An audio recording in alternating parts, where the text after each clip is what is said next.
Well, no one can blame you. It was sprung on you. No, he put it in the chat. So I was like, oh, I didn't even see that. I see that now. Yeah, he had a passionate live stream the other day. Okay, so actually, I think, well, here's what I think about that is that if breeders, right, they didn't exist, like people were to stop, you know, breeders and pet stores and all that type of stuff, then there would be no shelters, right? So that's where the root problem lies. Totally agree with you there. So no pets would need to be rescued if they weren't bred. Right. Okay, but let's talk about, you know, so we can agree then that breeders shouldn't be a practice. Breeding shouldn't be a practice because that's direct exploitation of animals for a monetary gain or for a personal gain of some sort. So we can agree that that's odious. But that doesn't change the fact that humans have created this problem and now these animals do exist.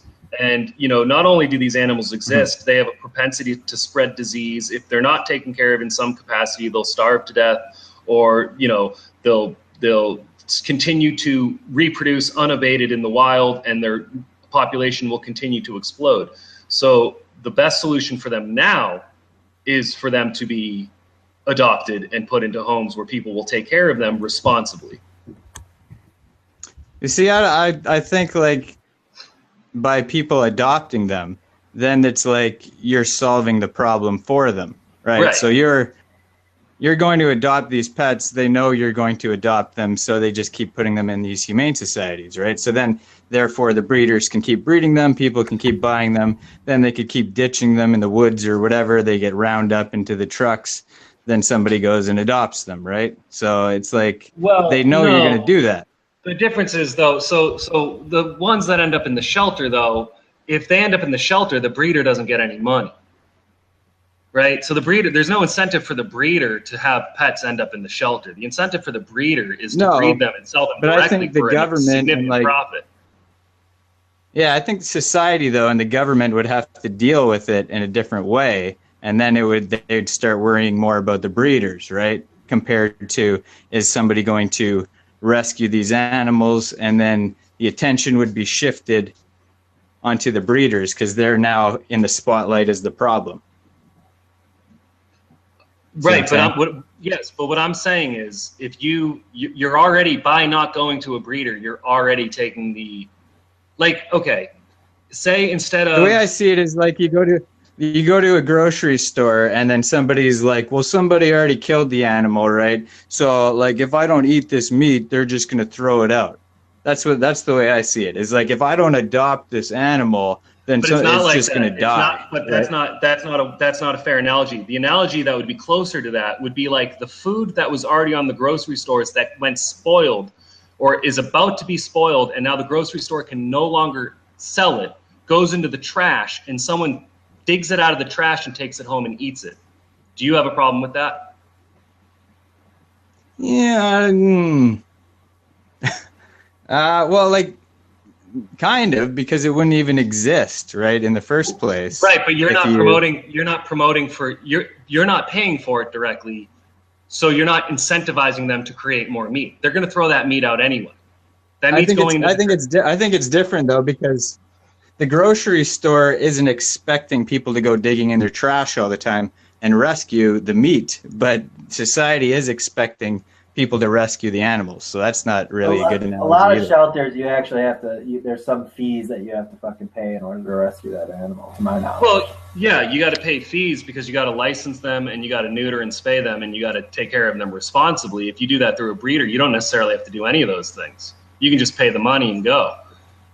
So I think So you think about it this way, in like empathy, right? Like, you know, how, you know, humans are putting themselves in the position of the animal in animal agriculture and saying, well, it's slavery, it's exploitation. I wouldn't want that to happen to me. But then instead of letting animals go free, you're enslaving them in your house, basically doing, you know, whatever you want with them, taking them out on a leash. You think, would I rather be free or would I rather be in somebody's house, you know, locked in a cage on a leash, you know, being fed garbage? Right, but do you think children are better off left to their own devices and let to be completely free? See, that's different because a child is only your child until he or she is about 20, What and if then you had a goes off mentally- and lives the other 80 years of their life after they're taught as a baby. And What it's if the you had a same mentally species. handicapped child, though? Wow. Well, what if you had a mentally handicapped pet? Like, Well, now you're just talking about comparatively, mentally no. handicapped. No, there's a reason why I make that comparison, because cognitively, they're comparable. So dogs will never be able to take care of themselves. They can't take care of themselves. They have been bred for, look at it like this. Think about a dog that has been bred to grow extremely long hair, right? That dog cannot take care of themselves. They go out into the wild and expect to be left to their own devices. They're going to get mange. They're going to get ticks. They're going to get dreads. They're going to get infected, and then they're going to die a horrible, excruciating death. The other option for that dog is that a loving family takes them into their home and takes care of them. They groom them regularly. They feed them regularly. They give them love and compassion, and that dog has a much longer lifespan than they otherwise would have ever had in the wild. That's the same argument that meat eaters use to justify grass-fed, though, and vegans don't buy that. No, it's not. Yeah, because they say, well, they have a nice life. We take care of them. Cows can't take care of themselves if they're out in the wild. Chickens can't take care of themselves. No, it's not the same. Does the cow live a natural lifespan? Well, depends, I guess. Well, do you think people Depends eat? if you're just using it for milk. Well, even still, they stop keeping it around after it stops producing milk. Does it produce milk for the entirety of its lifespan, its natural lifespan? Well, I don't know. I'm not a farmer. I haven't studied that. Well, okay. So a dairy cow's natural lifespan is about 20 years, but they only produce milk for about the first 4. So they're getting. I'm just saying it's the same argument that I've heard that vegans use. I mean, that meat eaters use.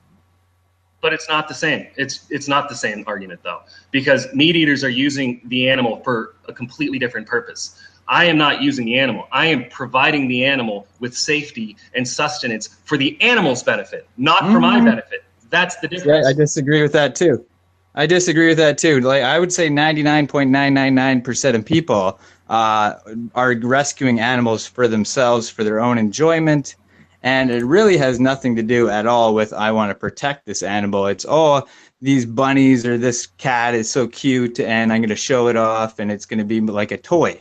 That's what it is. I mean, deep down, everybody knows that. No, I don't. And I don't think it's comparable to an animal that you're using, exploiting it for its material goods. You're talking about renting an animal for its meat or for its milk and then selling it on market, versus raising a dog as if it's part of your own family until that dog dies a natural death. The death of that animal is of no benefit to you. In fact, it's the most heart-wrenching thing if you truly care about that animal. So the death of the cow is of a direct benefit. There's a benefit when the cow dies. There's no benefit to me when the dog dies. The way, I mean, you can't jump into their brain and see what they want. So the only way to do is to think like how they would think, is to use empathy and to think, well, would I like to be locked up in a house? Would I like, you know what I mean? That's the only way to rationally think about how they would want to be treated. This is why I make the argument with the mentally handicapped. Do you think the mentally handicapped would be better off left to their own devices? Hold on. There's some echo going. Yeah, but okay, so mentally handicapped is different than an animal. Like, you were the one who was talking about that book you read where it's hold on. Everybody stop. Somebody's stream is paying. I don't hear the echo. Okay. Yeah, I don't hear an echo either. All right, there we go. Never mind. That was me. Continue. My apologies. I'm an idiot. All right. Okay, so you were talking about that book where it's like, do humans don't really know how smart animals are, right? So if like a squirrel can hide like 20,000 nuts in 1 year and remember where like almost all of them are, and you can't find where you parked your car, you're trying to say that squirrel is like a mentally handicapped person. That's you know what I mean? That's not in the same boat. But I'm not talking about squirrels. I'm talking about domesticated dogs that have been domesticated over the course of centuries. A cat. Like a squirrel is a billion times smarter than a cat. Like a cat's pretty smart too. Cats are much more likely to be feral. That's why, and cats are harder to keep as a vegan because you can't feed a cat a vegetarian. You can't even feed them a vegetarian diet, never mind a vegan diet. So cats are a lot like that's a much more of a gray area where I'd probably concede some ground. Cats can take care of themselves, but dogs not so much. All right, so here's a question that I was going to propose. I was just waiting for a good time to propose it, and now's a good time. Now, are there pets that we should stay away from? Are there, like, say, for cats? Pets. Yeah, carnivore, like, say, like a lizard or a cat or something along those lines. Would that be unethical for a vegan to fucking hold? Because there is a contradiction there. And up until a month or two ago, I was battling this very position as a vegan because I would love to have pets because I would love the companionship. I would love that responsibility. I would love to give a pet a good home. But at the same time, like, I'm a cat person. Like, I've always grown up with cats. And I would love another cat. But at this point, I don't know if I want to go ahead and be in a situation where I do have to buy animal products in order to keep that cat alive. Do what I'm doing because I like cats more too. Wait until you can get your affordable lab-grown cat food. Yeah, sure. That's what I'm doing. So are there different types of pets like that can be? Or is there more ethical versus less ethical? For one, I think the one thing that I think everyone here can agree on that if you were to get a pet, it should not come from a store. It should always come from a shelter, and it should come from a shelter. It should come from a shelter that maybe isn't. Like the Humane Society, near where I live is a shithole. It's an absolute shithole. Like the animals are the people just can't keep up with the sheer volume of stray animals because they're constantly bringing in new stray animals, and it's not from lack of effort. It's just from lack of resources and lack of manpower and just sheer volume of animals that need to be placed in a shelter. To let these animals run wild creates not just a human health risk, but it poses a massive risk to the animals themselves. Everyone suffers. Right. Well, I also heard, I forget who it was, maybe Gary Yourofsky or somebody talking about this, in these shelters, that a lot of the animals that are put down and killed are turned into meat and then refed to those animals in like the Humane Society type shelters. So, I mean, that's pretty disturbing to think about. I don't know how widespread that is, though. Yeah, I don't think that's common practice. That's just a...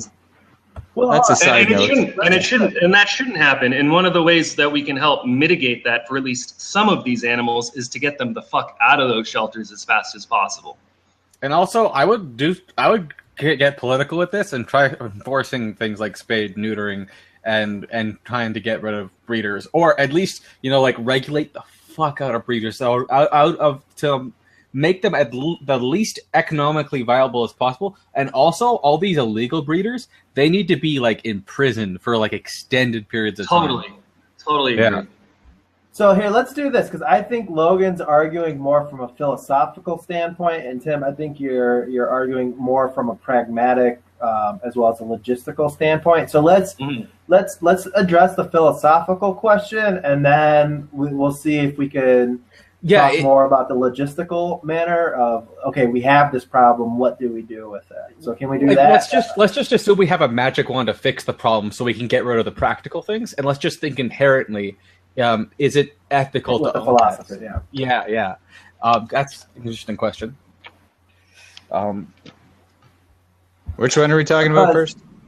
The philosophical. So Logan, to my understanding, I was watching your stream, and it's pretty much comes down to like slavery, right? Is that a short way to so I remember watching a Vegan Gains video a long time ago. You guys have probably seen that, where he says he was on mushrooms and he turned into a dog. You guys ever watch that? Yeah, no, but I'm definitely going to try to find it. So he says he took mushrooms, he turned into his dog, and then he was walking around the house and he realized how horrible of a life it was, about how like he, people thought he was happy, but he was like really unhappy and he was just like a slave. And Vegan Gains was saying how he wants no part in pet ownership anymore. And I remember at the same time kind of thinking the same thing about how it's kind of like slavery.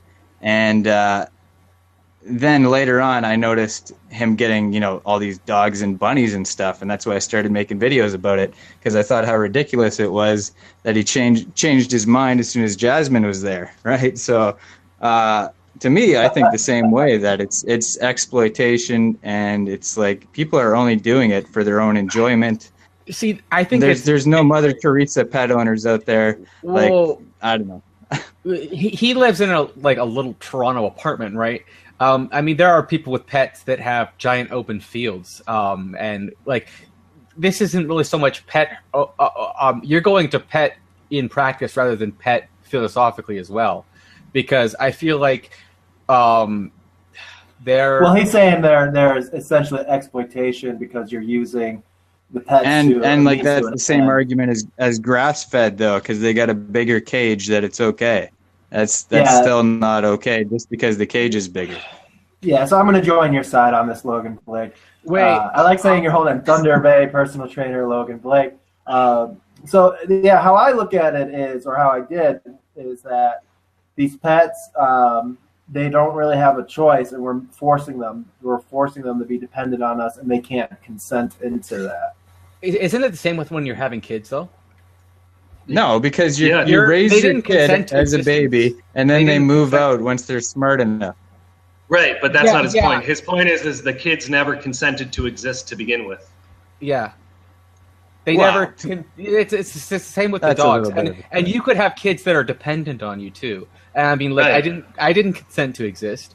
Are you sure the dogs? Because there's a biological factor that we actually can't tell. Because I think there is a right or a wrong answer, and it probably varies between maybe even the individual dog, and varies between the owner, the family, and the environmental context. Because I think dogs do have a preference to existing; they would rather exist than not, and I think they actually do have strong emotional bonds with, like family, with humans. I think they even can have strong emotional bonds. Like they definitely have strong emotional bonds with other dogs. I mean, they are a species that evolved from a pack species too as well. There's evidence that suggests that dogs have provided the first research-based evidence for cross-species empathy in regards to a human infant crying.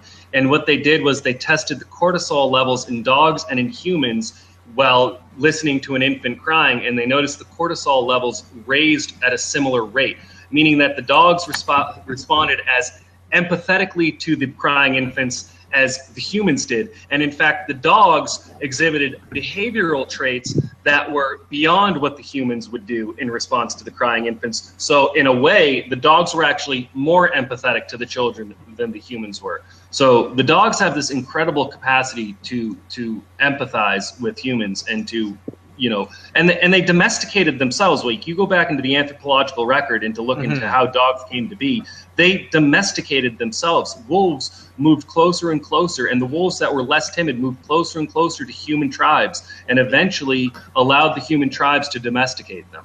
It was mutual. It wasn't forced. During that domestication, does that include putting your dog in the kennel before you leave every day? Does that include? No. Again, we're saying it's complex. We're saying it's complex. First of all, that's again, we're talking about something that's done for the benefit of the animal. Mm-hmm. Yeah, because you have to understand that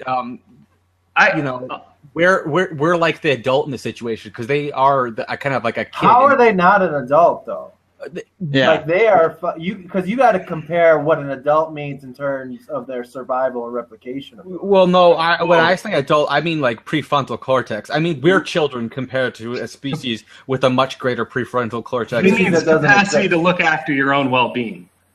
A human adult look after their own well-being. Yeah, let Logan speak. Let me talk about this for a sec. So you're talking about earlier about how you can't let dogs go because they can't look after themselves. And there's like a doctor, I forget his last name, but he made this huge article about how people say, if the whole world went vegan, what would you do with all the animals? And there is like answers for a lot of these animals, like cows and chickens can go to certain areas of the world where they'll probably be fine. And I'm sure there is an area, if cows and chickens can go and they're not going to get massacred, that dogs can go to also and be perfectly fine in the wild. What? So you're talking about letting all these domesticated dogs go out into the wild? 50 billion chickens. Not just like you take 100,000 and you just drop them off on from a plane or whatever in one area and say go. But I mean, like, there is probably a lot of areas where you can let dogs go. And what do you do to stop them from breeding at a rate that's not going to spread disease, at a rate that's not going to spread congenital? What do you do to stop any animal from breeding? You neuter and just spay leave them. nature alone. You let it be. No, that's not. I mean, you could do that, feasible. but then you could let them free. Have you ever, like, what causes diseases to spawn in the first place? Yeah, That's why you can't exactly leave it unattended. go take a drive around Puerto Rico for a little while and check out how well the dogs regulate themselves. Yeah. Okay, well, that's probably a bad area to do it. Well, Right, I'm talking about like nature. There is no good area. There is no good area Talk to do about from the philosophical standpoint. Let's just not talk simply about dogs. There's other types of pets. There's cats, there's gerbils, there's rabbits, and things of the like. So let's make sure the scope of the conversation. Well, again, I would say in regards to the gerbils and the hamsters and those types of animals, are they capable of taking care of themselves in the wild, or would they be better off in the care of a human companion? And where do they come from? Where do they come from in the first place? Let's assume they come from the shelter. And in all contexts going forward, let's just assume we're talking about shelter pets. No, like, where do they come from originally? Like, every animal comes from outside. Probably a pet store, but supply and demand dynamics aren't being supported when you go to a shelter. No, not those exact gerbils or hamsters, but like, where do animals come from originally? Now, the problem is that people started domesticating animals, turning them into pets. Now they can't take care of themselves. Right. I agree. And yeah. I'm saying not create more animals like that. I agree with you there. Let's not create more of those animals artificially. Let's end that practice. Well, we still have to do something. If humans taught animals like to, be dependent on us, can't you then teach them to be independent? You know what I mean? Why can't it go in reverse? Okay, so now you're saying we should develop a system to train the animals to take care of themselves and then release them? Well, Are you saying breed the traits? Should we just genetically engineer them? I have an issue with this to begin with, though, because this seems like a naturalist fallacy to begin with. Why is the suffering that happens in nature, which could be way worse than what they could be experiencing otherwise, especially given in like these optimal environments, these optimal kind of like family, bonding human but with cross pet species. ownership, there's a lot of pet owners that are just horrible pieces of shit. Yeah, and there's horrible parents too. Yeah. I mean, the thing is, though, it's and maybe we could require a license to get a pet. We can do all these types of things. But if we could stop all the suffering in nature, that'd be good too, right? Like, I don't think. Suffering why not just allow the animals to compete on their own ability? Why do we have to? So, okay, can we talk about, like, are you talking about like a gerbil and a hamster?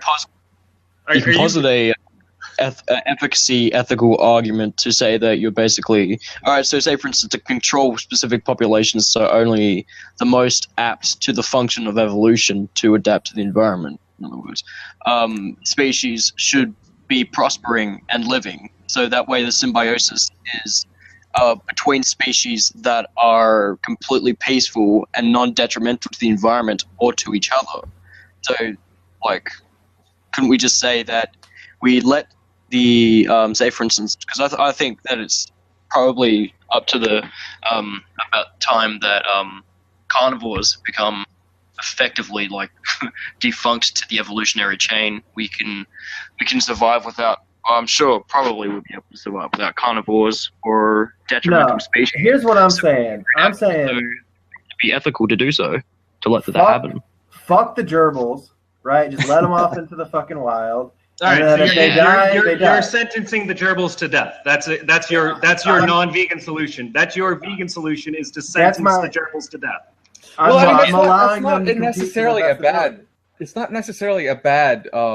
Like, do we need these? Is there, if a certain species stops existing because it's a species that we sort of brought into existence to begin with? I mean, I'm talking about the individuals, though. Like, I'm not saying let's create more gerbils. I'm with you. Let's not create more gerbils. I agree with you there. But are you saying the current solution, and I'm not saying you, Vex, but you, Liam, are you saying the best solution, the most vegan solution, is to essentially sentence those gerbils to death?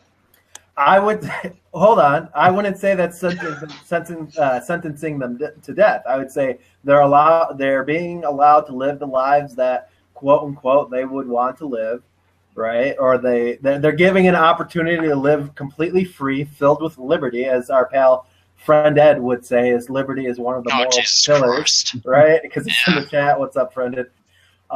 You're just allowing them to do what they do. And I would say, morally speaking, and of course, I don't agree with this. No, I know you are. But if you're put into a situation where your chances for survivability is 0%, do you have liberty? I don't think it's 0%. Gerbil, it's fucking 0%. Bro, I've seen gerbils drive fucking Kias in commercials and shit like that. All right, but you don't tell me. You could bring it down to a more fundamental level. If we have causality, do you have free liberty? I don't know what that means, Darren. You got to use smaller words, bud, when you come over here. Reality. Think about it this way. Hold on, you got hunters, right? These hunters say that you have to kill invasive species, right? And they say, we need to thin out the herd. There's too many.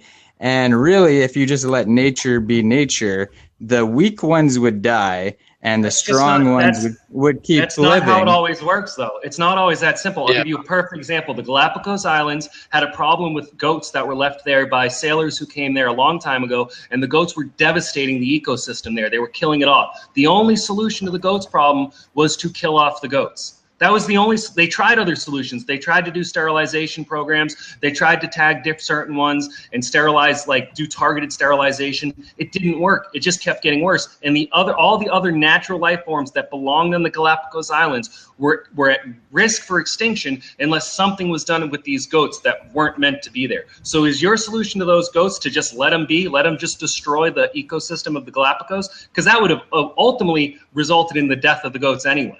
They would have eaten themselves to death. Well, I don't even believe that story because I wasn't there, so I don't know. But I think the way with pets though and everything is that you let them go and in the best areas possible, and the best thing to do would be try to stop breeders and pet stores and all those things first, so there's less pets to let go. You find good areas for those pets to go. You maybe spay and neuter them if you have to, and then you let them go in these areas, and the strong will survive. But then it ends the exploitation, which is the bigger picture, which is the greater good. Part of the issue is that it's not actually feasibly even tell which environments are the best to begin with. I mean, you could say, maybe it would be a really good idea to put rabbits. Right. Let's just all let them go in Australia. How about that? Mm-hmm. It could turn out really bad in either direction. Have you seen the fucking animals in Australia? I'm not even trying to go to Australia. That shit's a fucking dangerous place. Well, no, rabbits actually took over Australia, though. That's the thing. What right do you have to introduce an animal that is not native to an environment into that environment? Well, that's like black slaves, right? Oh, well, they don't know how to take care of themselves, so we might as well take care of them forever, right? What I'm saying is it is a neutral position to allow them to go free. I don't think so. I think you're if we can get a stormtrooper situation where we have people knocking on doors, taking gerbils, and then put them in a big ass field. Give them to Africa. Nobody gives a fuck about Africa. Just go ahead and send the gerbils over to Africa, and fucking there you go. You can put all the cats. Honestly, if you were arguing just to euthanize them all, I'd honestly have an easier time getting behind your position. We could do that. Let's do that. I would think that's more immoral, but let's do that. You might not realize just how much damage you could do to that ecosystem, though, by letting them all go. Nobody cares about Africa. I mean... What about the animals in Africa that now are going to be competing with all these other dogs to eat? They need food. They need food. They'll eat the dogs. The hyenas will eat the dogs. And what if the dogs hyena can take down a fucking lion. It can take down a poodle. And what if the dogs come over and they start to spread some sort of disease? Do you know there's one disease in dogs? It's a 200-year-old tumor. It's a contagious tumor. It's 200 years old. Did you know that there's so many diseases in Africa that it's just another one on the shelf? Yeah, but what if you wipe out the cheetah population or not the cheetah, rather the hyena? What if you wipe out the hyena population because you just or what if a hyena fucks like a pit bull and then we get some crazier shit? I mean, I'm trying to be funny here, but yeah. I mean, I think setting something free as opposed to euthanizing it when it's in perfect health is a much more ethical situation. I honestly think, because you have to understand their biology, though. It's like, does this animal want to be set free, or would they prefer to be in you'll never know. I would assume institutionalized. We might eventually know based on. What if you have an open door policy with your pet? Some people do that. Yeah. Like, it's just like, because I remember when I was a kid, there was like a neighborhood dog that just would hang out with everybody and everybody would feed it and stuff like that. And it eventually disappeared. And then the dog runs out into the street and gets hit by a car. Is that better off for the dog? Well, I mean, if that's Jesus's will, Tim. Oh, God. His name is enunciated Jeebus, okay? That happens to deer, though. Deer get hit by cars. That doesn't mean you need to put deer in your backyard. Deers aren't a domesticated animal. Deers haven't been domesticated for the last 10,000 years. You're like, but no animal should be domesticated. That's my point. None of them should be domesticated. Okay, but they have. But it's already happened. They have been domesticated. So let's fix that. Point. Let's fix that. So let's we're reverse fix it that by just somehow. releasing them all into the wild. That is not a logical or pragmatic solution to the problem at all, and it's completely devoid of any nuance. We stop breeding them, and we do a little bit of not breeding. We do a little bit of this, a little bit of that. I want to disagree with Fix the problem. I'm still on his side. Let's just take all the animals right now and just vivisection. You know? Oh, Jesus Christ! We'll just test on all the animals. And they all die, but they die with a purpose. Let's get friended in here so we can have a common enemy. That sounds like fun. The link's in the chat. If he wants to hop in, he can hop in. But this is inner vegan shit right now. This is a good. This is a better debate than the vegan gains versus friended debate. So don't you think like a pet is basically like as if you took someone and you just put them in jail? And then you think that's okay for a person to just live in jail? Yes, and if that person didn't do anything. If that person was incapable of taking care of themselves, and everything that we did in that jail, as you call it, was done for the benefit of that person to make them as comfortable as we could and make them as safe as we could, then yes, totally. Let's do the name. But only some animals you're against. Like you're saying, all cats should be let free. Like what other animals? Is it just dogs and gerbils and hamsters? Can cats take care of themselves in the wild? They do a good job at it. All right, for sure. Cats will kill needlessly. Cats just go around too good a job of it. They actually destroy an ecosystem. Cats are they put a camera on the top of a cat's head. And cats they fight each other. Like they do a good job at keeping their own population. That's true too. Yeah, they don't actually end up killing. They actually don't do very often fatal things, though. That's the thing. Dude, I don't know. I've seen some fucked up cats, and I've tried to rescue them, but they've gotten away before I can get to them. All right, but just for the sake of concession on one single point, let's presume cats can take care of themselves and they aren't a threat to the ecosystem, even if that is true. Let's just assume they're not, just for the sake of having some common ground. Let's say then that fine, cats are off the table. Cats should just be released into the wild because feral cats can fend for themselves. Can dogs fend for themselves? What kind of dog? Okay. Maybe some environments. Maybe let's say huskies can, but wiener dogs can't. Yeah, like a French bulldog can't take care of itself. Well, I'd actually argue that a husky definitely can't. Those were just arbitrary whatevers. Yeah, no, I know. All right, hold on, Tim. Let me ask you this question: do you think, in a vacuum, let's just assume that there's no domesticated animals whatsoever, and that somebody stole like a wolf cub or some shit like that, and was like on some Game of Thrones, dire wolves type of shit? Like, would that be ethical? No, it wouldn't be. But here's my issue, and here's where this becomes, in my opinion, very morally gray.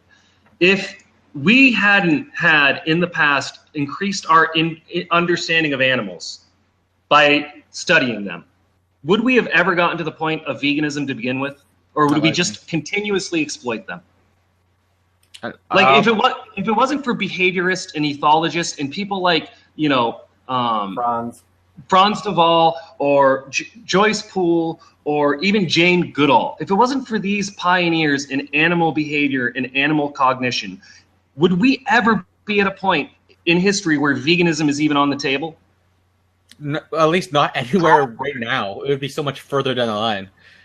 Yeah, definitely.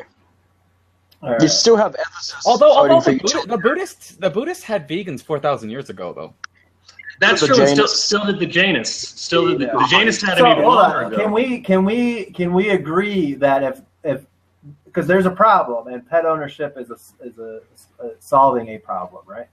But if there wasn't that problem and we were just if there was like in a vacuum, I know this is just a hypothetical. Would we agree on the foundation that pet ownership is not ethical? No.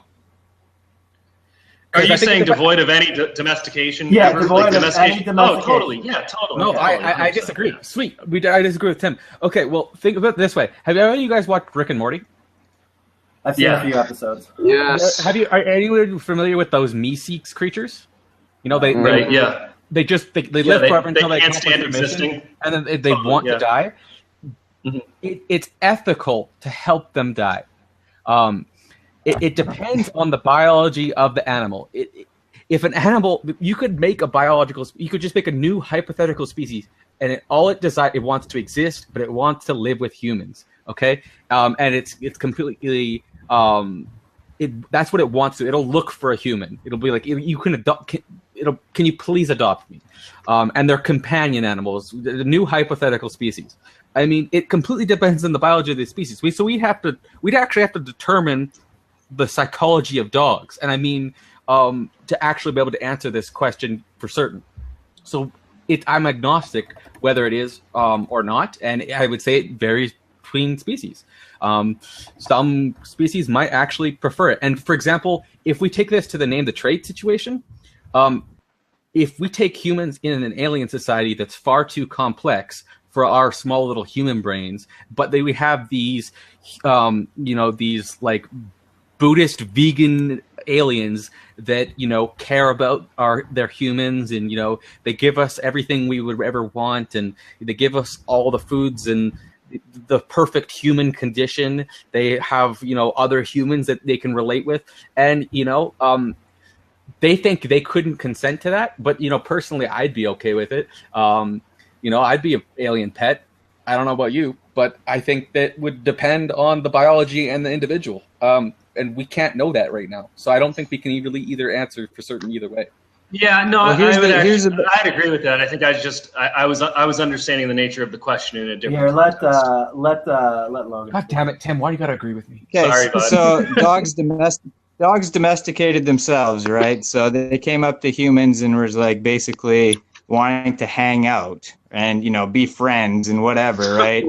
And instead of just hanging out with them, you take them and lock them in your house. Now, did the dog want that? Like, did the dog want to be locked up in a box all day, or did it want to just hang out with you?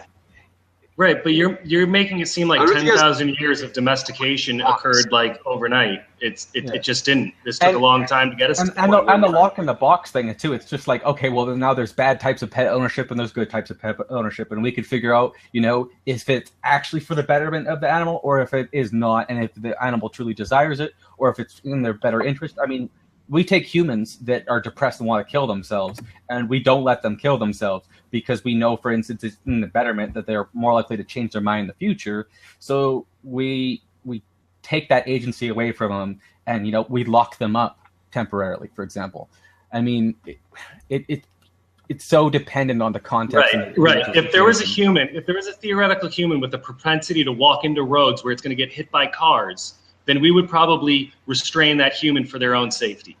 That's every alien animal equivalent too, as well. Like, I mean, you would want them to, the human might want to do something stupid with the super advanced technology far beyond their grasp, and they could get obliterated. So maybe they would lock us up in their little small, say like New York City little towns, because that's their little human center that they play with. You know, that's their idea of, you know, the dog equivalent, because maybe you'd have to put it like the complexity in relation to it. But I mean, you map that onto the name the trait situation, and honestly, you could justify it. So it is actually something that's very morally gray, and it's based off of things that are either or they aren't, right? There's psychological facts about dogs, there's psychological facts about humans, and we don't really understand them fully right now, and we have a pretty good idea about some things, and we're learning, so there really is no way to make a hard answer right now, either way. It could very be that pet ownership is inherently unethical. We just don't know that yet. But we don't. Well, here's what I'm trying to get. I'm trying to direct the conversation towards. I would argue that just plucking up some animal, right? Let's go back to that vacuum situation. Plucking up some animal and making them your pet is fucking unethical, right? Right. And at some point during the whole dog domestication shit, like I view it as like there was neighborhood dogs, but at some point humans were like, oh, let's do some shit right now. You know, let's fucking take control of this shit. But I think fundamentally just plucking a fucking animal and making it a pet is wrong. But so with that said, I think now we have a problem on our hands. And I think we all agree when it comes to the pet population and all this type of shit and just the industry as a whole, it's a fucking issue. And I think at this point, this is where, so you got Thunder Bay personal trainer LoganBlake. You know, he's got, it's slavery, and I can totally see that. And I can definitely see contradictions, like the vegan dilemma, so to speak, to coin our friend's name. There's a vegan dilemma there, especially if you own carnivorous pets, such as like a snake or a cat or something like that. So now the question is, and I think Logan, I don't want to speak for him, but he would say that just don't own any pets, just be completely petless. Well, I would say that, like, you know, why are people saying if these animals can't take care of themselves, right? And over time they've adapted to not being able to take care of themselves. Why isn't the solution, let's teach them how to take care of themselves instead of let's keep on locking them up forever? You know, why is that the solution? I have a simple question for you. Do you think sanctuaries are ethical? No, because I think charities, sanctuaries, all these things are still based on money, first of all. I still think these people are getting enjoyment out of it. They're still locked up behind cages. You can't really tell what the animals want. Have you seen how happy these animals are? Like, they have evolved. Have you seen how happy black slaves are? Have you seen how happy black slaves are in pictures? These animals evolved to be happy in these circumstances.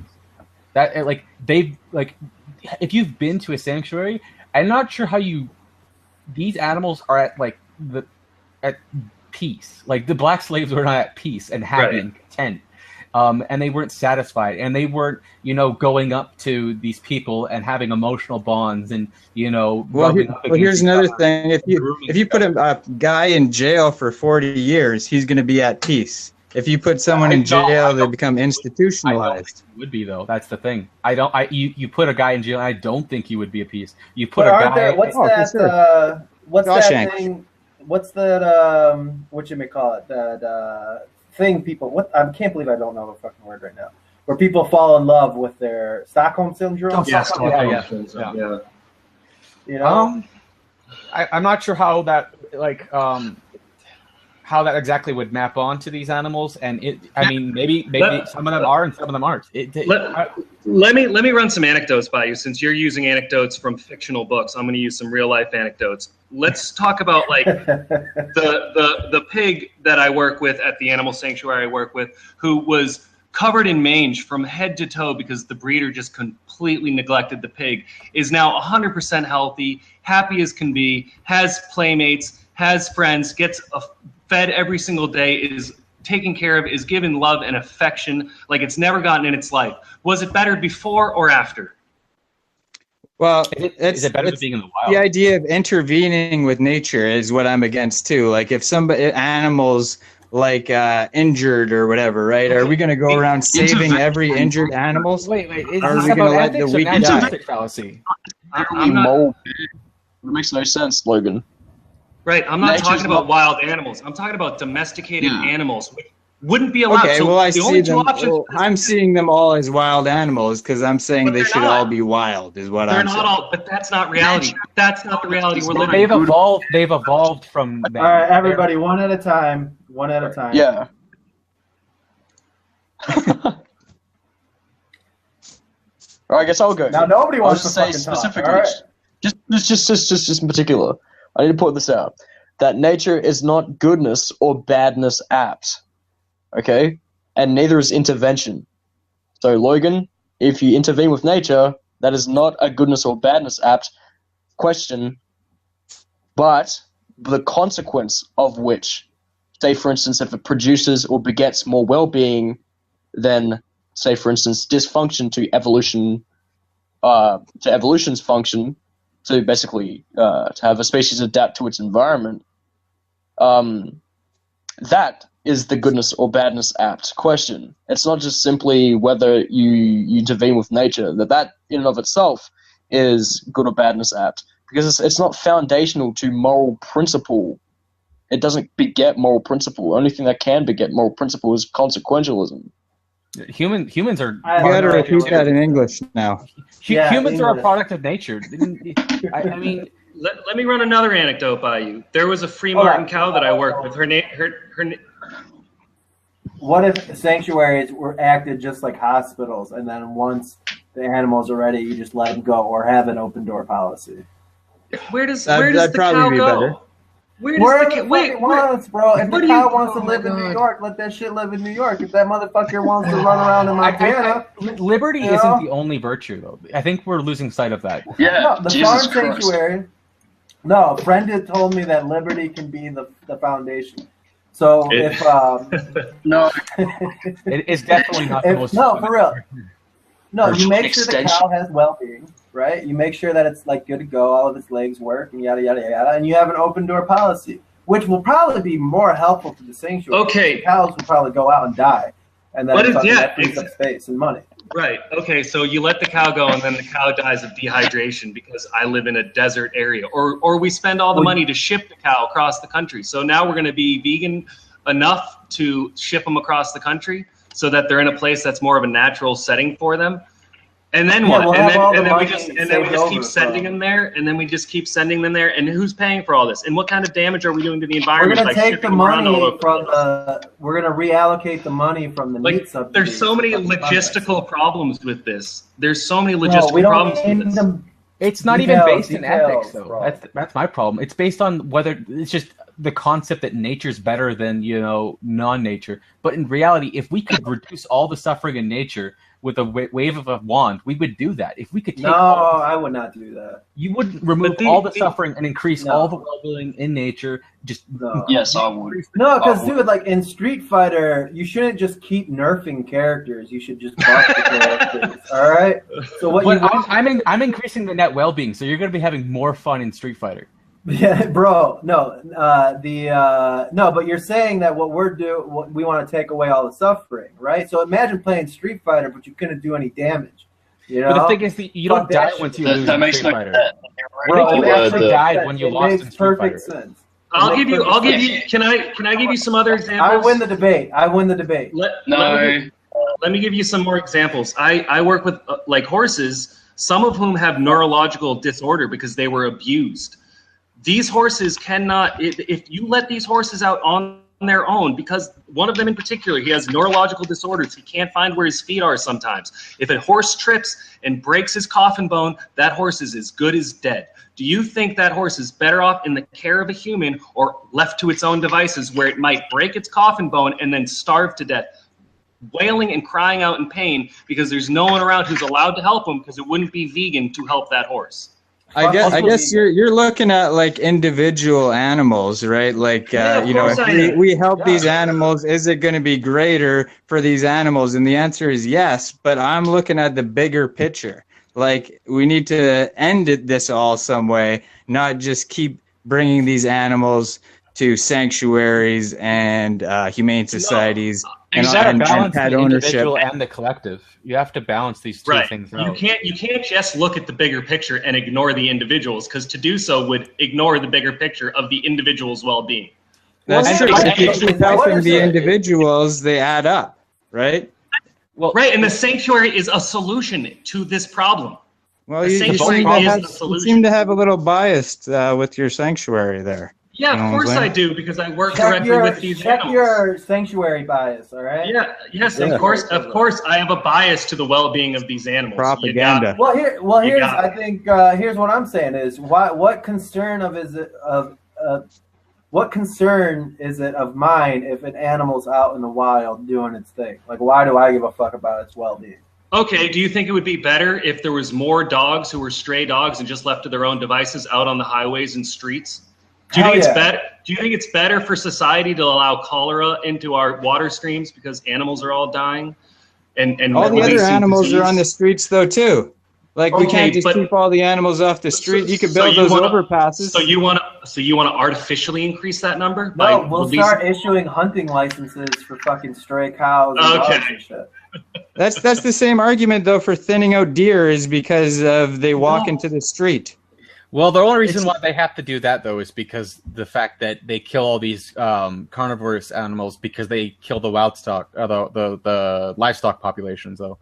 So they kill the apex predators because they kill the livestock, which also makes the deer populations overpopulate. Because it's not. Totally. The thing is, though, nature is an abattoir. There's nothing moral or immoral about nature because they're not moral agents. But there are still all these species, all these animals, they all have moral value. They are still sentient beings that suffer and have the ability to have good well-being for them, right? So they have moral value, but there's nothing we can do about it. There's no practical solutions to solve all the suffering in nature. But I've given you tons. Shoot them. Let them out. They don't solve the suffering. That's the issue. The moral value, the moral concern. No, it increases it. And it increases it. To just let these animals out to their own devices increases the suffering. Yeah. They can't suffer if they're dead.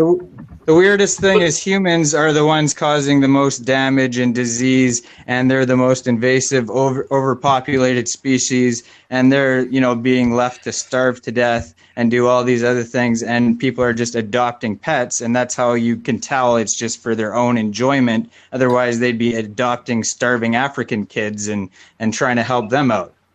Well, makes no sense. Well, I mean, do I really even have to get into the practicality issues with why it's a lot more feasible to adopt a dog than it is to adopt a child from Africa? Or just feed a child. It's also a different level of commitment. How do you know people don't do both those things? Well, do you? Why can't people do both? Then the commercials would stop on the TV. I'm poor, and I put a significant amount of my money to effective altruism, which saves more money or saves more lives than any other charity, because what they're doing is they're taking the mathematics to try and maximize the amount of people that they can help. So, Vex, as your financial advisor, I need you to quit giving money to the fucking charity right now. It's fine. I do well enough. But the thing is, though, send me some money. I'm gonna start a Patreon. Shit. I sent $5 to Vegan Gains because I wanted to get a point out today. Yeah, I see that. That was cool. Yeah, I was like, it made me so mad when I heard it that I had to. And it's like, whatever, have your vegan donuts, But, it's just that, I care about the humans, but I also care about the animals, and I can't. And that's more effective. You can save more lives. Not by adopting a human, but by donating people and sending your money, which will go a much farther distance in their own country, and you'll be able to help them so much more. So that dollar value, that conversion helps them. I guess my point was more people are willing to adopt a pet than to do that. Not you specifically, but more people are going to be willing to, especially kids, say, "Hey, I want a bunny. I want this. I want that."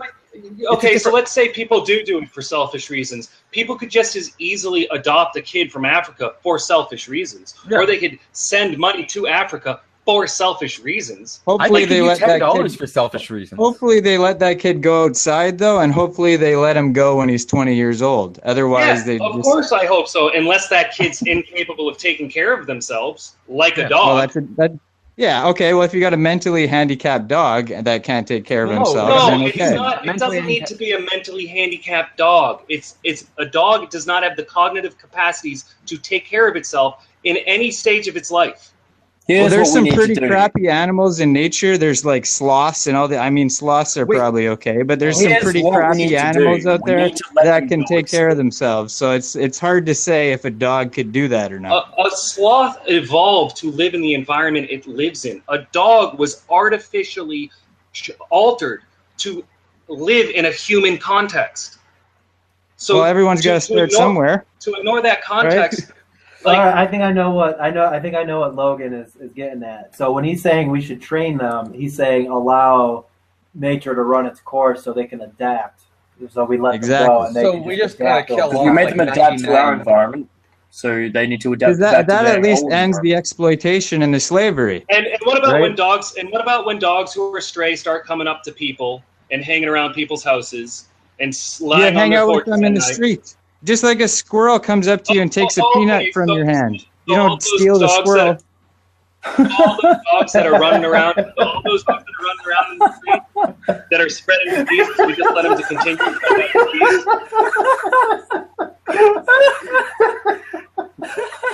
Oh, I fucking love you, Logan.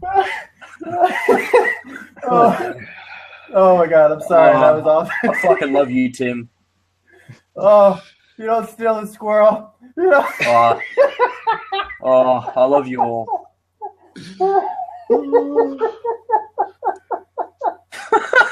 Jesus Christ. Oh, that's fucking great, man. Oh, I'm dying here. Whew. Some people do steal the squirrel, though. Fuck, man, I think that's a good point, because if you feed the squirrels too long, actually, even just by feeding them, they'll hang around you, and then they'll die because they'll freeze to death. And that's almost the same thing that could happen with dogs. You don't even feed them. You ignore them. Say, no, I'm not even going to hang out with you. Go do your own thing and push them away. Right? Otherwise, they might. The squirrels aren't domesticated animals like the dogs are. Yeah. This is the massive difference. But you could domesticate them, right? If you're holding a peanut out and they come up to you eventually. Why are you arguing about domesticating squirrels? Who's talking about domesticating squirrels? That's probably what happened with dogs. No, it's not what happened. You're arguing like Dottie. Even if it is what happened with dogs, it doesn't make a difference because it already happened. We're not arguing to domesticate squirrels now. We're giving them the opportunity to become undomesticated. Yeah, we got to end the slavery, and we got to find a solution. End the fucking slavery, Tim. Your solution to slavery is starvation and disease. That's your solution. It's starvation and disease. It's hard to say what'll happen. No, it's not hard to say. You just have to look at any city and look what it's like to be a stray dog. All you have to do is go into any shelter and look at the dogs they're bringing in, the wretched creatures. Those are the ones in the city, though. Right, these animals. Those are city dogs. Of the city are it doesn't matter where you are. You go into a rural shelter, you go into a city shelter, these dogs are the castaways, the dredges of society. They are diseased, they are starving. But they didn't get them from like deep in the bush. They got them from walking around. What are you talking about? They died deep in the bush. You let the dogs go like somewhere where there's a forest area. I think Mr. Nutwood just nutted in his own mouth. Okay, Tim.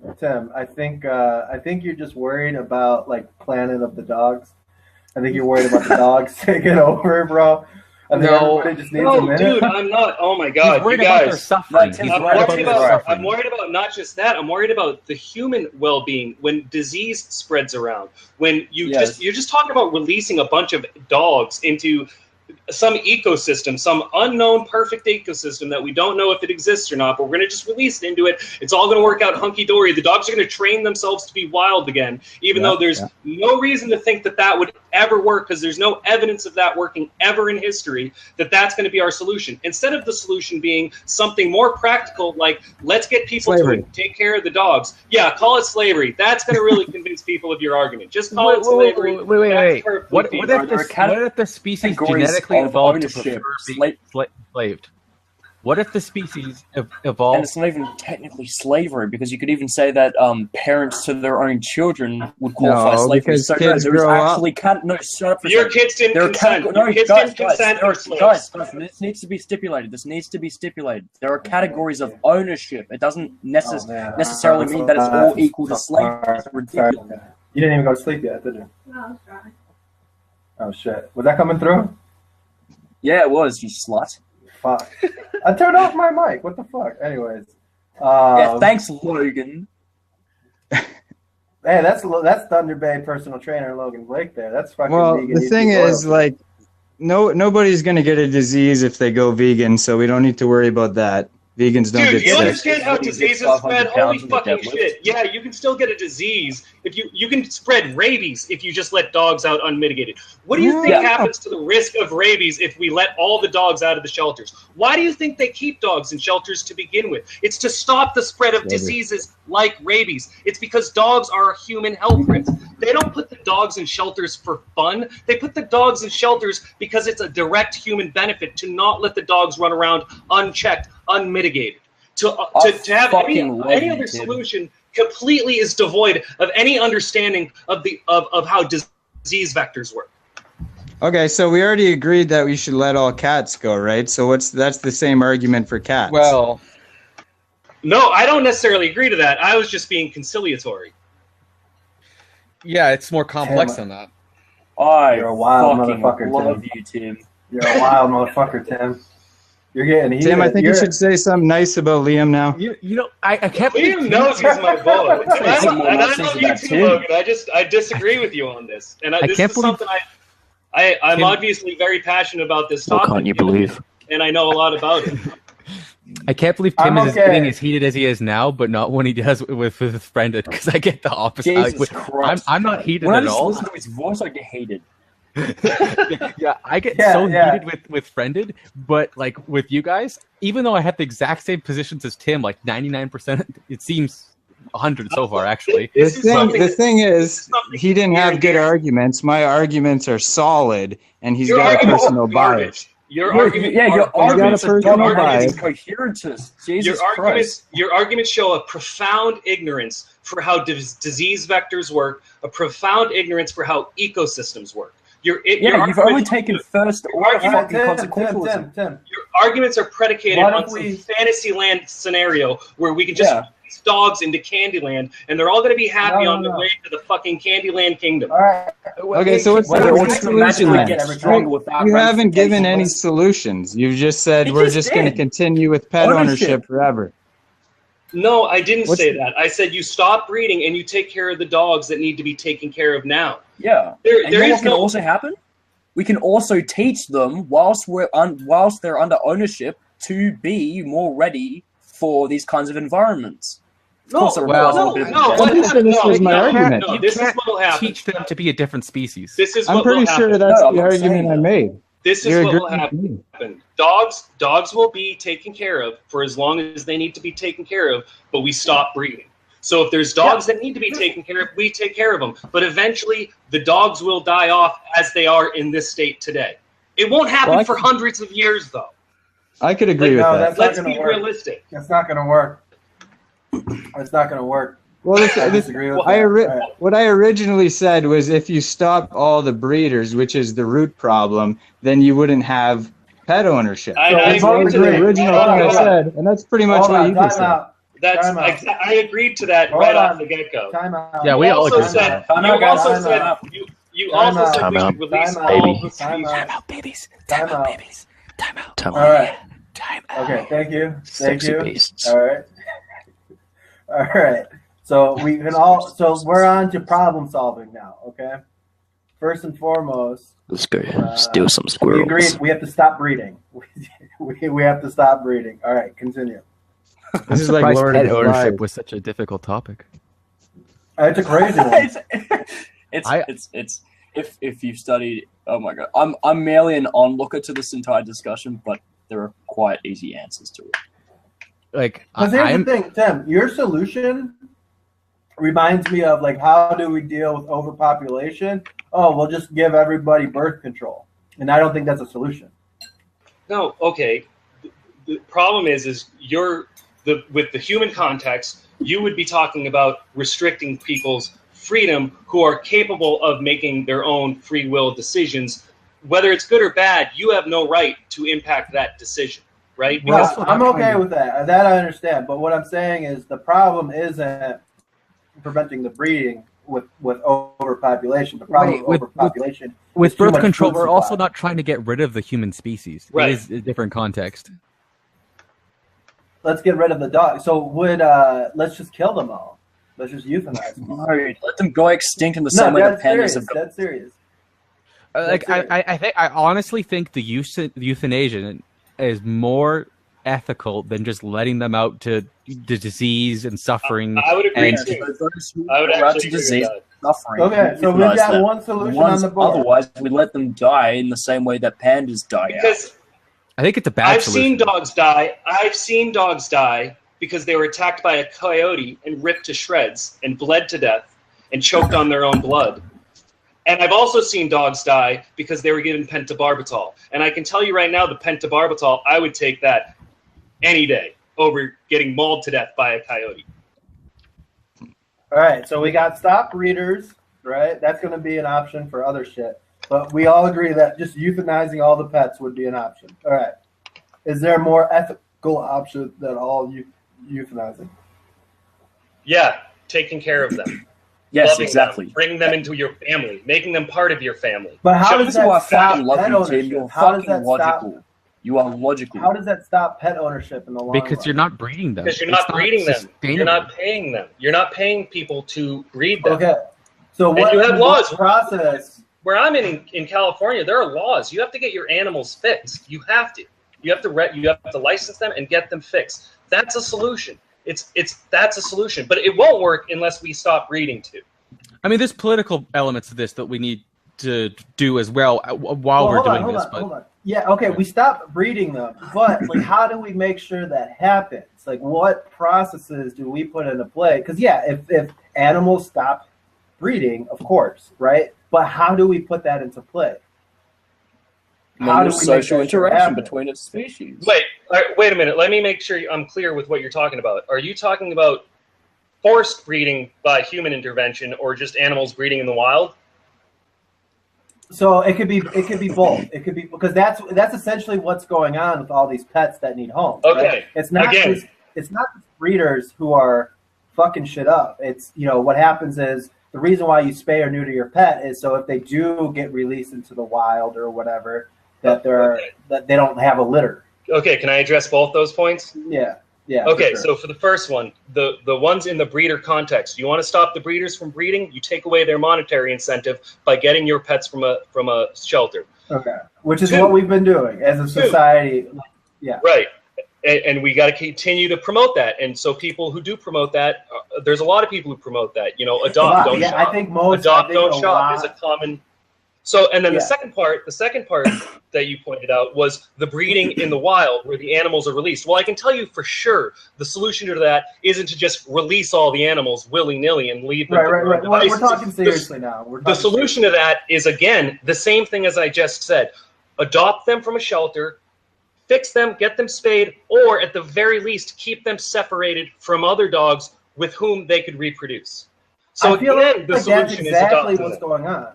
I feel like that's exactly what we're doing. Right. I agree. I think what we're doing now, which is why I support pet ownership. Well, it's not solved. It is solving the problem, though. It's a slow but steady process. Like I said, it took 10,000 years for us to get to this point.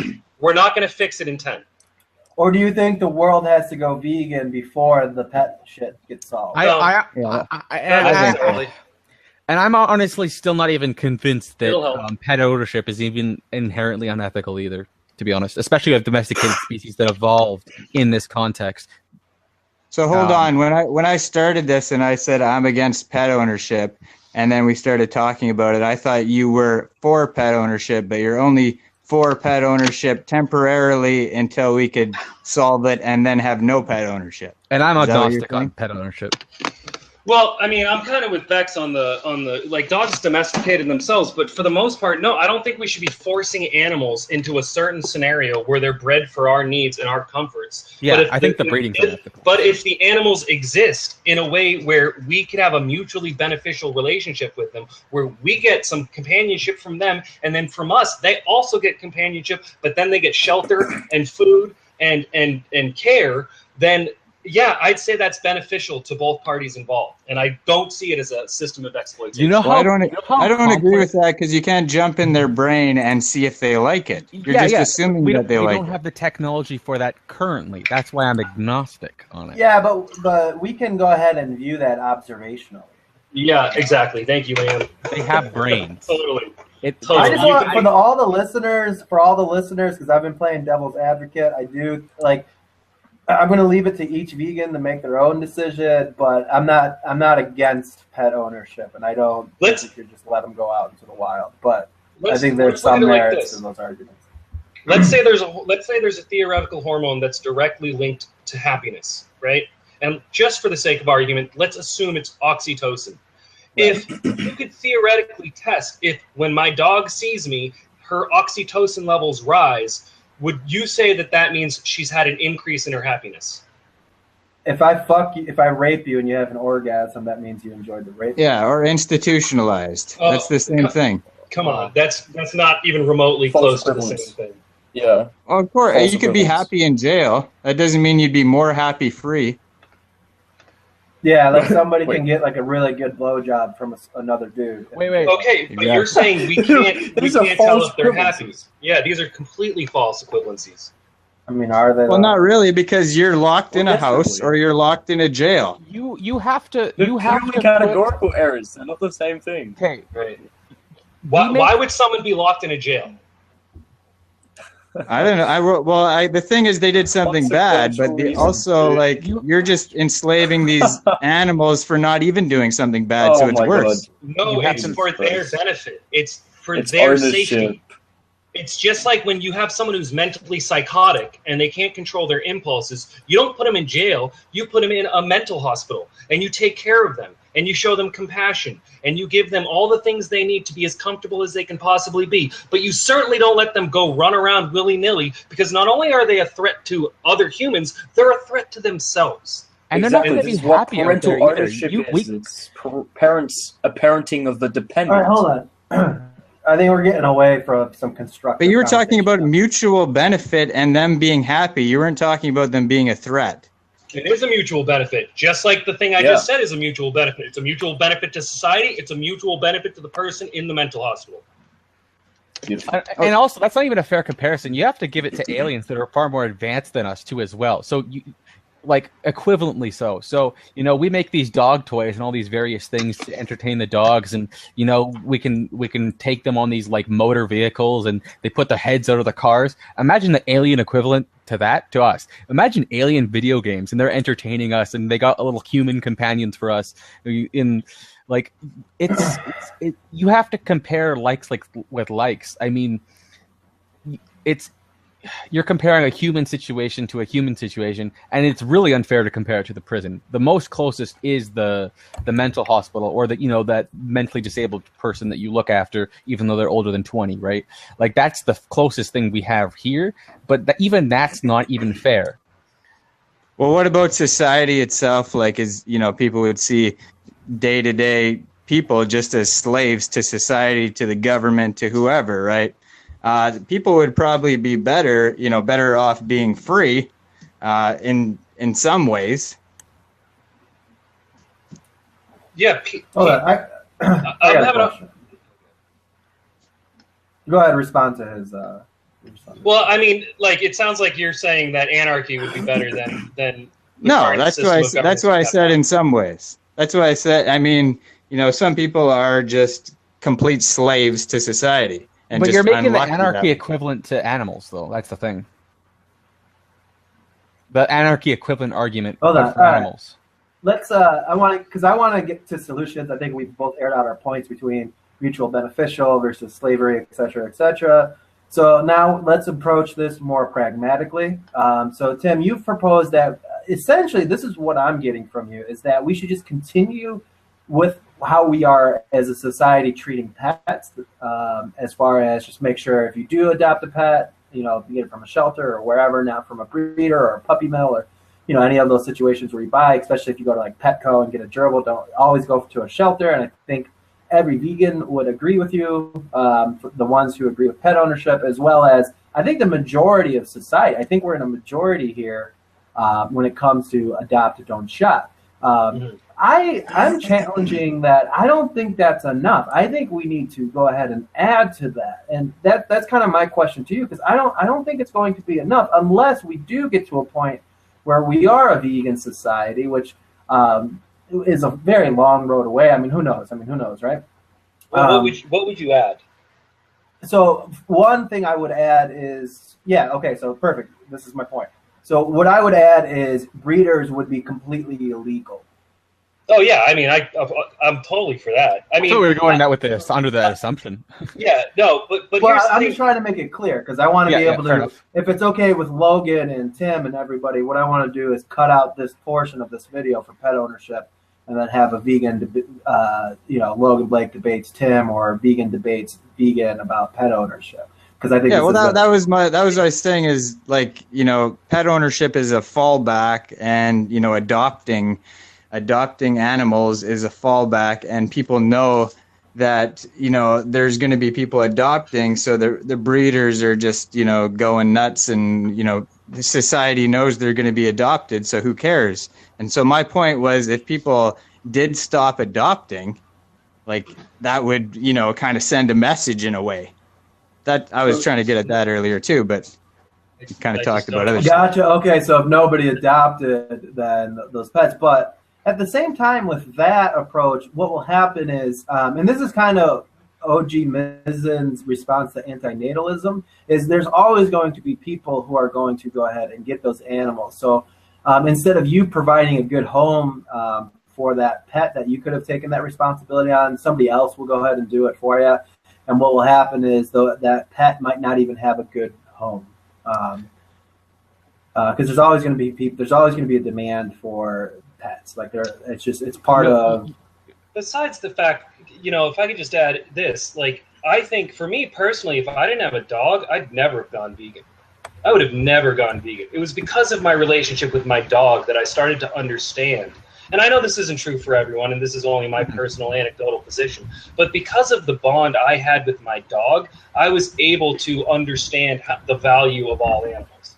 And so I think to completely strip that notion from society before we're a vegan society is a major misstep in promoting the vegan lifestyle. Also, I think once we do reduce the population significantly, I still think we should still probably have pets, unless the science comes out it's just absolutely terribly unethical and there's no good merits to it. Then yeah, we should stop. But if that doesn't happen, then I believe that we should make it difficult to get pets. Like, I think you should have some sort of license, kind of like it takes a license to become, you know, like a pilot or something like that. It should be difficult. There should be tests, you know, there should be backgrounds, kind of like when you're adopting. They do background searches, you know, you got criminal history, you got drug abuse, are you an alcoholic? You're likely to abuse this pet. So I think there's going to be definitely situations where pet ownership could be ethical and where it wouldn't be ethical. And I think we should have regulation to make sure the pets would be going to the most responsible and compassionate people. Right, and they have, like, in the community I live in, like, there's house checks where, like, before I get to adopt, like, I adopted my dog from a shelter. They sent people to my house to make sure my house had the proper fencing, to make sure I wasn't living in some shithole, to make sure I wasn't someone who was likely to use the dog as a bait dog, because that's pretty common in California, where dogs are purchased as bait dogs. What is bait dog? Oh, Jesus. It's when you use a dog to train another dog to get the taste of dog. For dog food. Oh, that's a big thing out there, right? Yeah. Unfortunately, yes. Dog fighting? Because the pit bull is like a status dog, and you know, pit bulls and chihuahuas are the two most euthanized dogs in the country, and it's because, you know, chihuahuas are bred because, for one, you know, the Mexicans ship them in from over the border and they try to sell them on the black market. Like, that's just the reality. It's terrible. And two, the chihuahuas make a simple and easy to use bait dog. And we need to like put these people in prison for a very long time. Yeah, no, I do. Okay, so we encourage adopting, not shopping, and then we make shopping illegal. And then what? What's next? Like, I don't think that's going to be enough. Do you think it's okay for like zoos to take in like injured animals and then have people go in there and pay them and look at the animals, and then they make a connection, kind of like you with your dog, right? They make a connection, and then maybe they'll go vegan because they looked at an animal. I think there's potential for an ethical zoo, but at least I'm not aware of any like thing like this in reality. Preferably, I would prefer if there were more like zoo-like sanctuaries where people could, you know, see cows in those types of environments. In like, nobody cares about a fucking cow. They want to see fucking Simba. Well, do you know, like, so where I live, so California is kind of a mixed bag with animal welfare, because where I live, the zoos are like committed to animal welfare. Like, that's the goal. And I can give you a perfect example. At Santa Barbara and at San Diego Zoo, there are animals there that would otherwise be going extinct if not for these zoos. For these zoos. Now, the best way for the zoos to make an income so that they can help these animals is to open it up to the public. And this serves two functions. One, it serves the function of raising public awareness of what we're doing to the environments that these animals would naturally live in. And two, it raises funds for the zoo to be able to help solve the problem directly. So thanks to the San Diego Zoo, panda bears are much less likely to go extinct. Thanks to the San Diego Zoo, the spectacled bear, the Argentinian spectacled bear, is much less likely to go extinct. Thanks to the Santa Barbara Zoo, the giant anteater is not going to go extinct because they have breeding programs to keep these animals from going extinct. That's not for our benefit. That's for this species' benefit. And we can learn some things from them, benefit, but it's ultimately for the animal's benefit. And so long as we're putting because the animal can't consent, so long as we're putting their needs as the top priority, then I'd say those systems are perfectly fine. Yeah, but they're not all good. Like, I was going to say, probably all meat eaters who cause animal extinction every day. Right, all the people that work at the zoo are all meat eaters who cause, you know, hundreds of animals to go extinct. California, I bet a huge chunk of them are vegans.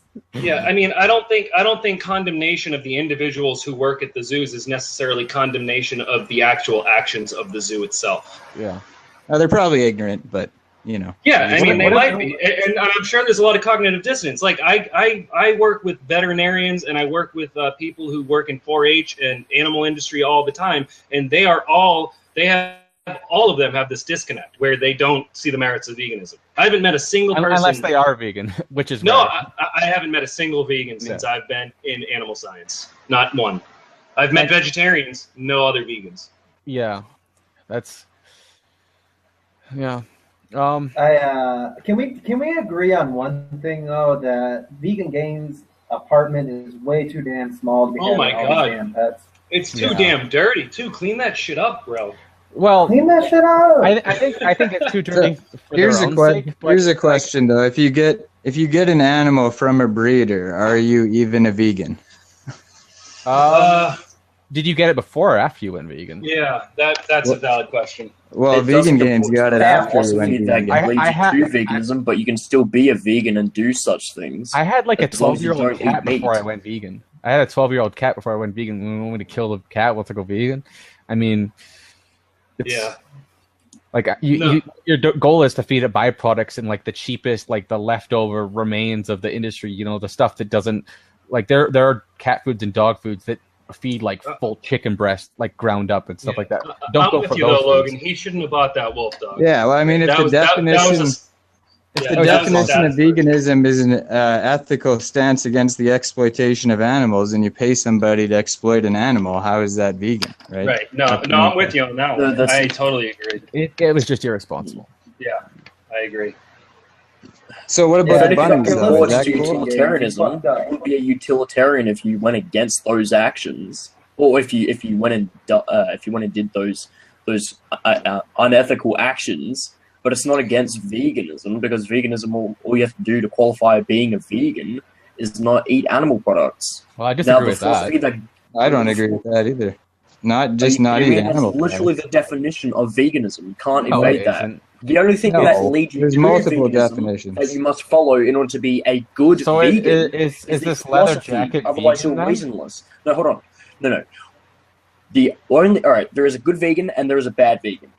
A good vegan is one that also happens to follow utilitarianism to a T. Now, a bad vegan is one who happens not to eat animal products, but also doesn't give a shit about his ethical consequences. I don't know. That's a about bad that. vegan. Yeah, I don't know about that. You can't. Like- All right, you can't change the definition of vegan in the Oxford Dictionary. It's just one who abstains completely from animal products. That's a Well, vegan. that's one animal definition, though. products. That's not. Yeah, I've seen more. But if you buy Definition a bunny, yeah, but if you buy a bunny from a breeder, you bought an animal as a product. Yeah, you did. Well, there's another one with possible and practicable in it. I forget how the whole thing goes, Yeah, but yeah, that's that's a better different definition. Yeah, these are by people who aren't even lexicographers. They don't know what they're talking about. They're making conventional terms. I they're don't just know. The nothingness. Oxford Dictionary is arbitrary as any other word. No, it's not. They've got professional lexicographers and linguistics who actually are in charge of making these decisions. You know They what the know what they're definition Well, doing. there was an feminism old is? definition too that just said like milk and meat or something, and didn't have Yeah, like Exactly. eggs So and they honey. had to optimize it. I think Yeah, it needs let's to be not get into optimized again. semantics. Yeah, let's not get into a semantic argument though, because Yeah. we're just going to end up chasing tails. Well, Don Quixote. I like that. I was thinking about that shit the other day. Is there an ocean in the background right now? Fuck yeah. See, here's my thing. I'm okay with somebody calling themselves vegan if they only have a vegan diet. Now, if they go out and buy like a leather purse or something like that, now I'm not going to give them a hard time, but I will be judging a little bit in the back of my head. But if they want to go ahead and use the term vegan, I'm okay with that. Now, if you're somebody who's like, if you're a breeder and you're you eat a vegan diet, then no, you're not a fucking vegan. Well, the leather industry is almost as big as the meat industry. It is. Well, that's because it's a byproduct of the vegan. It isn't though. Actually, it can be the opposite. Where the meat is actually the byproduct of the leather. Leather industry is huge. They farm. Yeah, it is. It is as like it is. You should look that up because it can people confuse that being the case, but it's actually. Oh, I always just assumed that like they had to do something with the leather, so they sold. No, it. you Same should thing with, look at India. They farm masses of amounts of animals just Bro, for the. I announced this on my stream the other day. India is a shitty fucking place. They even Bro, have a fucked up fucking- leather. They have a fucked up leather industry because they ship them in from Pakistan or some shit like that. Like they just do it in Pakistan and then ship it in. It's so bizarre because cow is supposed to be a sacred animal, but they're still getting leather products. Yeah, and like they do it in Europe too. Like the leather industry is massive. They farm these animals just for the leather, and the meat is a byproduct that goes into things like dog kibble and stuff like that. The meat is. The Brahma bull. The Brahma bull had the misfortune of being a genetically superior type of bovine. I'm serious. I mean, the thing's got it can live in just about any environment. That's why they make Brangus cows because. Oh shit! I thought you were talking about the Rock. No, I meant Brahma, like the actual Brahma bull that's like prolific throughout India. Oh shit! Right. Like, you guys can get me off on tangents sometimes where I'll just start talking about breeds of cows. Like, I know way more about it than I'd like The to. Rock, Josh. If I kept Dwayne The Rock Johnson in a cage, would that be vegan? Yeah, fuck I yeah. don't know. He covered up his Brahma. He lives to bullshit. entertain. Yeah, that's true. That's true. He was bred to entertain. That's true. He's the most electrifying man in sports entertainment. That's also true. So final words on the pet debate. I hate you, Logan.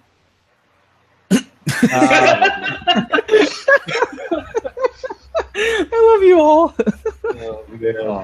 I love you too, man. I love you too, Logan. I love you, Tim. I love you I hate guys. you, Liam. Good night, Jim Yeah, Bob. fuck you guys. Yeah, my real final words though here are just like nobody's really gonna care about pet ownership until like majority of the world goes vegan anyways. So Really? Yeah. more people will talk about it later on, and there'll be There are more people who are opinions fairly out there later. cognitively dissonant enough to actually think that, like, as far as they need to go is like some sort of reducitarianism, and then they'll cut off all pet ownership. They'll stop killing insects, but they'll keep eating meat. You know what I'll do? It's like though? people Like, who are that cognitively dissonant.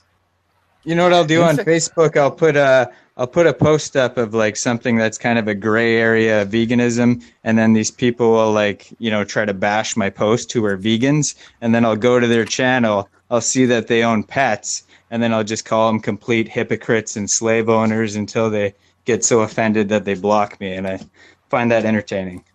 That's like what femmes do. Well, no, I think with pet ownership, I think Logan's right as far as I think society as a whole is kind of it's reached its final form. It's Super Saiyan ×3 and shit. Like there's no nobody's gonna give a fuck about it as much as it is right now, and it's gonna take a vegan society to have more of this type of conversation. I feel like people What if we care reach more about their Super pets Saiyan than they actually God? do like the vegan issue. Though oftentimes the pet issue is almost more real to people than the vegan issue. Yeah, I agree.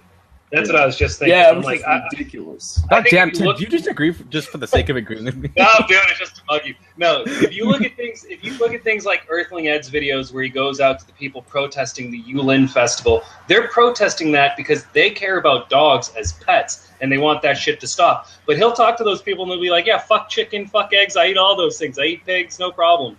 But yeah, stop what's going on with dogs. So I think. But how many of those people bought their dogs from breeders too? Probably not that many. If they're the kind of people going out, no, dude. If they're the type of people going out to, I'm telling you, I know the difference between people who buy breeder-style designer dogs and the people who are going out holding signs up to protest the Yulin Festival. Yulin Festival are the adopt, don't shop type. I worked in a pet food store at one point, and I'll tell you this. There are a shit ton of people that hate breeders and people that buy breeder animals and they eat meat. Okay, they hate breeders' guts. They always say adopt, don't shop. I hear this all the time. None of them are vegans. It's Never a big heard thing. of I think the majority of people are the adopt, don't shop. I think the breeding is a small mind. I think it's just a niche. It is. Oh my god, it really is. It's a status what niche. happens? What happens is retards like Friend Ed trendify, or they add to the trendification of ethical sophistry, where basically they obstruct and obscure ethical argumentation down to social construct as the foundation, which is in and of itself dependent on further foundations, which means social construct just is not a fucking foundation. And then they use arguments to basically completely remove themselves from moral arguments despite arguing for specific fucking morals. And then people listen to that and think, duh, I don't want to go out and do the fucking effort to learn about ethics or argumentation itself or dialectics, the thing that argumentation is and the form and the structure. Instead, they listen to these fucking morons who purvey this shit and they tell their friends, hey, look at this video. He just debunked fucking veganism. Like, music to my ears. I thought vegans are supposed to be positive. We were talking about that earlier. You're getting pretty mad. I know. I'm a realist. I know. And I'm an You totally opportunist. I'm not gonna let my made fucking me time be shift wasted. my frequency. Yeah, I told it's easier to get into a negative frequency than it is to get into a positive one. I'm still in positive. I'm in a super positive fucking frequency right now. I'm gonna fucking take this opportunity to my advantage. I'm gonna exploit the fuck out of this opportunity. I'm gonna use it and I'm going to create well-being. So fuck yes. Okay, I have a weird issue. Vegans that eat insects. How about this? You guys have an issue with No, this? it's Eat nothing. insects all the time. You I guys do have an take issue? issue to that because it's inconsistent to the definition of vegan. You're not a Yeah, vegan if you well, eat any sort of animal product. Yeah, You but eat okay. Let's insects just all say the time. I'm vegan. Otherwise, I'm outside of the fact that I eat insects. Okay, so I eat a vegan diet, except I also eat insects. Do you guys really have an issue with that? I'd rather you do that. Yes. Well, I'd rather you be vegan, but I'd rather you do that than eating meat. It's what all the only thing it comports to is the utilitarian ethics system that leads to veganism. However, Right. it is not what's the word? Compatible with veganism itself as the but definition. the thing is, though, veganism is arbitrary, other than the fact that the veganism maps out on ethics. If veganism, insofar as No, veganism it's not doesn't, arbitrary. it it's a is reference insofar as it, it does map out to All right, ethics. before you but- guys go all metaphysical and shit like that, Yeah, quick question about the pet. Quick question about the pet ownership. How about this scenario? Let's say somebody you know or somebody you don't know. Maybe you've seen a sign driving down your neighborhood that says puppies for sale, and somebody just happened to have, like, their dog had puppies, and they're like, "Hey, we'll sell you this golden retriever for $400." And then you ask them, "Well, have you gotten your dog fixed?" And they're like, "Yeah, because we don't want this to happen again." Is it ethical to buy that golden retriever? Well, you It should was just an ask for it accident. for free. I'd be really skeptical if it's a purebred golden retriever Right. and they're Let's selling just them. get that shit out of the question. Let's just Well, it was an Yeah, this is the accident. underlying problem to dilemmas and trilemmas is the epistemic limitations of the people in the situation. Darren, English. Yeah. Right, English. fuck you all. No, I'm not at your level yet. That's an Yeah. interesting question, Liam. But I think Because I've at the end seen of the that the day- other day. I seen a sign like it was like, "Oh, hey, puppies for sale," but it wasn't. Like, I would, in that situation, I would say, don't get that puppy because it doesn't coincide with your personal moral beliefs, and instead go to the shelter and find a dog because those puppies are going to get adopted by someone. So don't you contribute to that. Well, I mean, if it was an accident, though, why are they charging you? That makes no sense. If they're Yeah. saying, "Well, this was an accident. Give me They're taking $400." advantage. Well, let's say they're just charging a rehoming fee and they don't want to give them away for free because they're afraid if they give them away for free that someone who's not going to really take care of them is just going to come grab the Yeah, dog it's like because it's free. yeah. Yeah, Somebody who will pay $300 will probably could provide a better home. than Let's just say it was $100 just to make it a more reasonable number, a more palatable Yeah. number. Let's just say it was $100. That was the cost of you boarding them up till they were 8 weeks old and the cost of you getting them fixed. And the cost of you getting the other dog fixed, factored in based on the number of puppies they littered. This sounds like you might end up like Vegan Gains with accidentally buying from a secret breeder, get like a fucked up Well, that's dog. what I'm saying. Just don't. You just don't. But if they're Yeah. cute dogs and you're pretty confident that they're going to be scooped up by someone eventually, you don't think there's a risk for them going to the shelter, then you shouldn't get that dog. Yeah. Go to the shelter and get a dog. Well, don't you think, like, if the person sells all the dogs, then they'll just get their dog to breed again? So, like, I mean, even by buying it. I think he predicated that by saying they've already declared the dog. And was let's fixed just since pretend they gave evidence for that too. then. Right. Yeah. You checked and you made sure the balls were gone or whatever. You made sure that And there they're was like, a scar okay, balls are above the ball gone. or something. Yeah. Balls are gone, but the thing is, though, like you said, cute puppies from like a golden retriever, those are gonna get adopted. Like, Yeah, exactly. Like, I wouldn't worry about that one. Just don't do it yourself, I would say. And yeah, But what if a vegan did do that? What would you guys? I wouldn't say it's the end I of the wouldn't. world. Yeah, I wouldn't. It wouldn't make me. It wouldn't. I wouldn't worry about it too much. I think there's bigger problems to tackle, and I think we worry too much about being puritanical, Yeah, and I don't think that's helping us. Overton window. Meme Lord, what's up? Oh yeah, this is my mate. He is fucking good. He's into philosophy and shit like that. But he's in that novice stage, but he's just started his psychology course. He's going to be debating a guy named Pyrobotnik. I'm pretty sure you guys would be familiar Oh with Jesus that guy. Christ! Oh, Wow. Yes, indeed. Jesus Christ. So let's give him a warm welcome and give him some advice. Yeah, I know he's going to intellectually massacre him, as he basically indicated to me earlier. But we might as well just workshop this together. Just All right. Let's do it. I'm gonna go to bed, guys. You guys have a good night. Man. All right, see you, Logan. Have a good By night. the way, Sorry if I got- by the way, This was a lot of fun, Logan. Despite how emotional it was great. Yeah, man. I'm sorry I got Logan. fired up. I really don't have anything but love for you. I just disagree with you on this. That's okay. I feel like I won. You had a couple good points, but yeah, I'm gonna call it a victory. for you. Logan. Take I care. fucking Good love night. your music, man. Have a good I night. listen to you. Thanks so much for coming on, Logan. Yeah. I like See you, your man. channel a lot. Everybody who hasn't subscribed to LoganBlake, Thunderbay Personal Trainer's channel, go ahead and go straight to his channel right now and subscribe.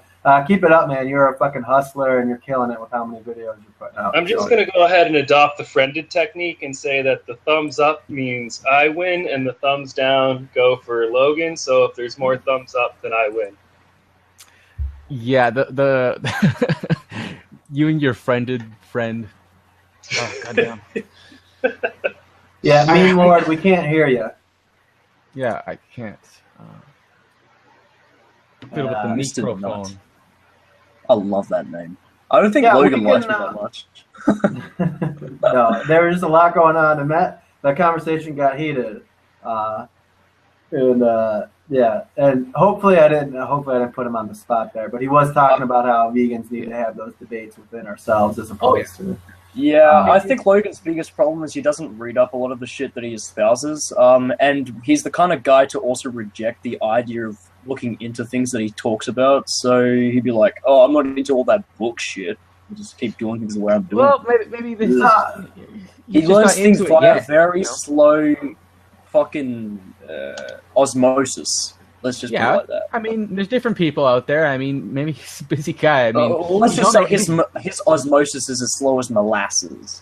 He's on the right track. He's vegan. Yeah, of course. Right. I mean, Yeah. Right. No, I think he's well read and all he's that faster stuff. than He like has, 99% of the population. Let's give him that, man. Yeah. Yeah, and- sure. But there's no need to be puritanical with how we apply veganism. And We also, we don't need to be ideologically one hive mind either. right. And the idea that we're going to ignore that, but yeah, in time. we can't ignore the logistical problems that we face just because we want to remain ethically consistent. Yeah. Yeah, Logan's killing it, man. His fucking channel is That's all fucking great, man. He's fucking killing it, and he did great. Let's try to get Meme Lord talking, because I would love to do like a I mock think he's still debate. fiddling with his sound.